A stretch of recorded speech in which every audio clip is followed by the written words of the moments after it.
Good morning, my dear student. I'm Dr. Kiran Ramrao Burkar. Now today I'm going to discuss about the hormones of pituitary gland. Now you can see here the pituitary gland. Uh, Now we see the first of all we see here. Look at this: the hormones of adenohypophysis. Adenohypophysis of the pituitary gland is characteristically glandular in nature and secretes six different types of the hormones, with which one exception are tropic hormone. A tropic hormone stimulates some other endocrine glands as its target organ to secrete its own hormone. The tropic hormones are the gonadotropin, that is FSH, then that is FSH means follicle stimulating hormone, then luteinizing hormone, that is LH, and LH in the female of interstitial cell stimulating hormone, that is ICSH in male, and luteotropic hormone or lactogenic hormones or prolactin hormones, and adrenocorticotropic hormones with the stimulate the adrenal gland and adrenal cortex, and thyrotropin or thyroid stimulating hormone, that is TSH, which stimulate the thyroid gland. Okay, you can see here anterior pituitary, that is growth or it secrete growth hormone, then LH, then FSH, then ACTH, and TSH, that is thyroid stimulating hormone. Then these hormones stimulate all different endocrine glands like uh, ovaries, then testes, then adrenal cortex, and thyroid gland. Okay. Now we see here the uh, production of this hormone due to secretion of certain chemical messenger or regulation factor or releasing factor by neurosecretory cell of the hypothalamus, which after passing down into the sinusoid of adenohypophysis through the hypophygeal portal system stimulate the various hormone producing cell of the pituitary gland to discharge their product, and the chemical messenger or releasing factor in turn are secreted in response to various chemical and nervous stimuli. So we see here one by one, that is first hormone, that first hormone that secrete by the anterior pituitary, that is somatotropic hormone, or it is also called as a growth hormone. This growth hormone is a globulin secreted by acidophilic cell of the adenohypophysis. Okay. The growth hormone of human has molecular weight of 20,500 and consists of 190 amino acids. The basic and primary function of somatotropic hormone or growth hormone is to stimulate both body weight and rate of growth of body, including the growth of amount of muscle tissue, bone structure, and cartilage, etc. It is also influence the protein, carbohydrate, and fat metabolism to great extent. Now, hyposecretion. Hypo means low.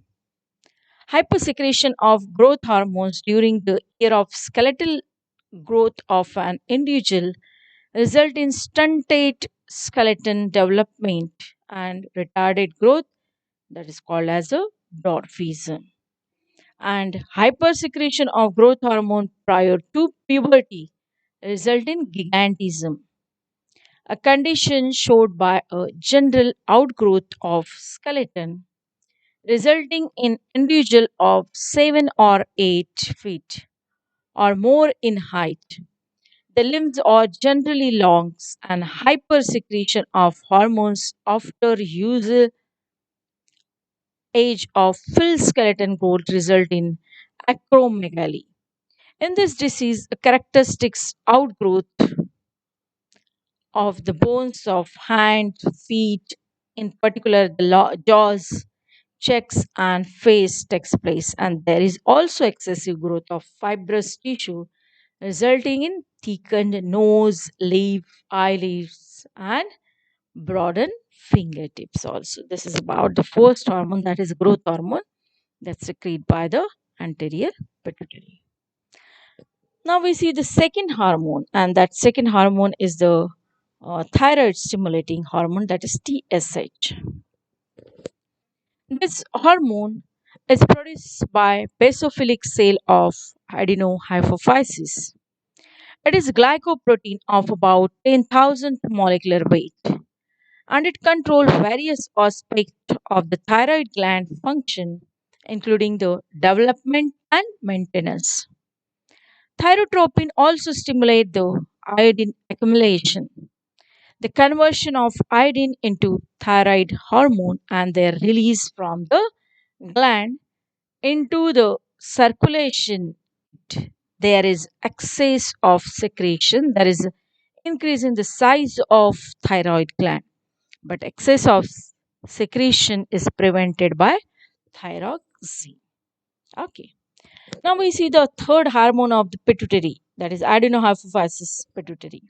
That one is the adrenocorticotropic hormone. Look at this. This hormone is secreted by basophilic cell of adenohypophysis and stimulate the adrenal cortex, causing the adrenal cortex to grow and to secrete all of its normal hormone at an increased rate.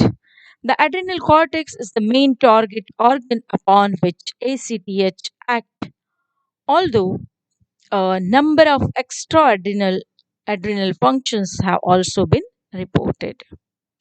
The steroid hormonal secretion of adrenal cortex act throughout the body to increase the rate of gluconeogenesis, to increase the rate of protein catabolism so that blood glucose concentration may greatly be increased.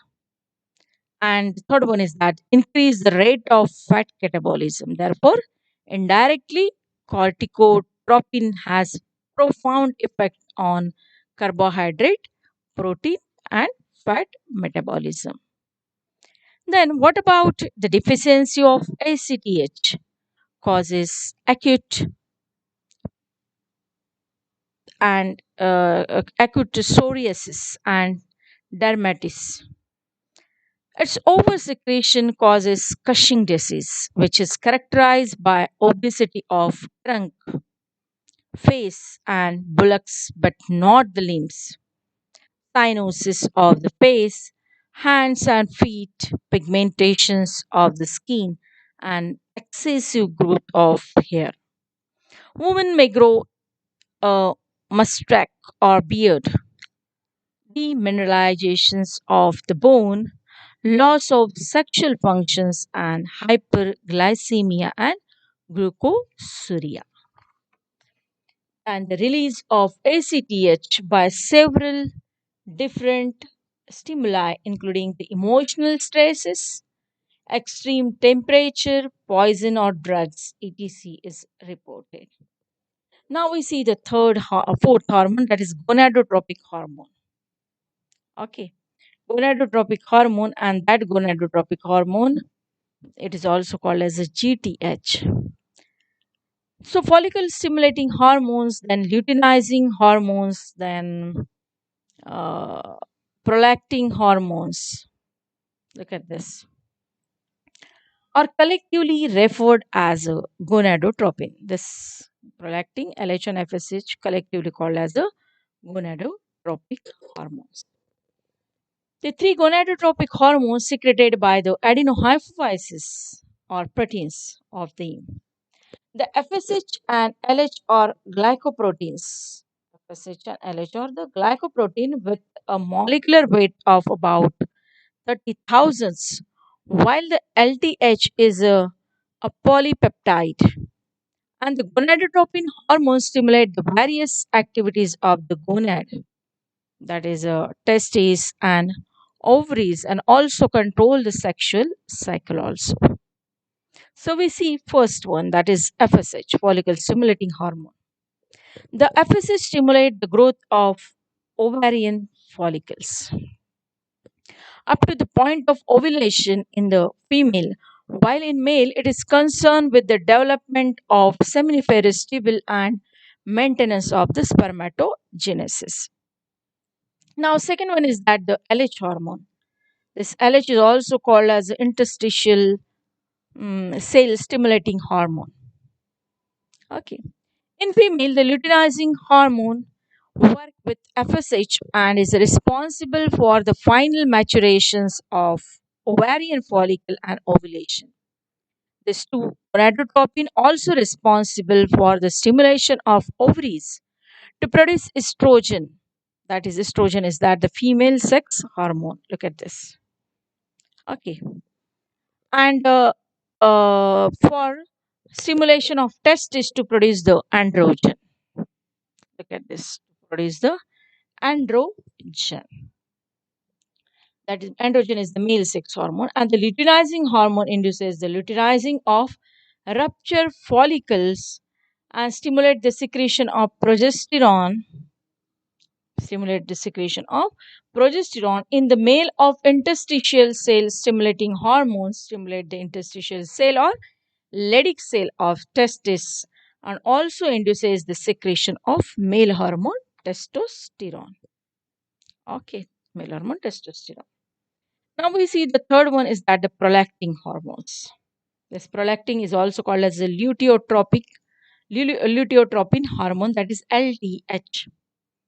The functions controlled by this hormone are diverse, but all have some connection with reproduction.